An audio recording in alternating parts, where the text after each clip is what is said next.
أنا اتخرّجت، أنا الصغير أكيد هيكون مبسوط بالحاجات اللي أنا عملتها، اللي أنا عمري ما تخيّلته وأنا صغير إن أنا كنت أعملها وأنا في الجامعة.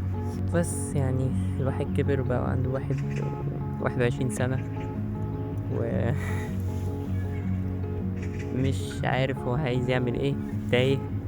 طبيعي جدًا يعني مش كل الناس هتبقى لقِت طريقها فترة الجامعة أو حتى بعد الجامعة، ممكن تقعد حتى 30 سَنة يشوفوا عايزين يعملوا إيه. مش هاقول إن أنا تايه 100% بس يعني إلى حدٍ ما مش متأكد إيه اللي هاعمله، إيه اللي هيحصل. وأصحابي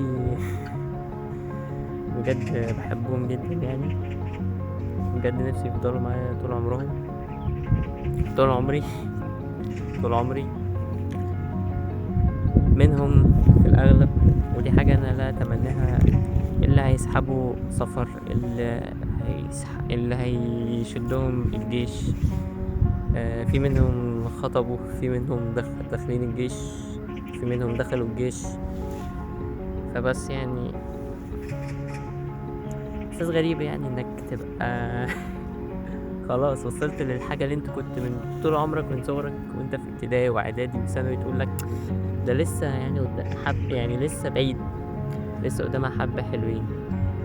كل شوية بافكّر يعني خلاص أنا بقيت راشد، أهلي بقوا كبار.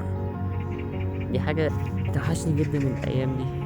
أنا مش اللي هو متضايق يعني إن أنا كبرت، بس يعني برضه كل الناس بتقول فترة الشباب ده اللي هو الجامعة والمدرسة دي بتبقى أحلى فترات الحياة. بس ساعات بنحس إننا هنفضل في المكان اللي إحنا فيه، ساعات هتحس إنك يا ريت الفترة دي تعدّي، بس صدّقني الفترة دي أكتر فترة تتعلّم فيها، أكتر فترة هتحبها يعني في حياتك، وبعدين هتقدّر الأوقات دي كلّها، وهتكسب كتير جدًا بعد ما هتستشعر بالأيام والفترات اللي أنت بتعيشها دي.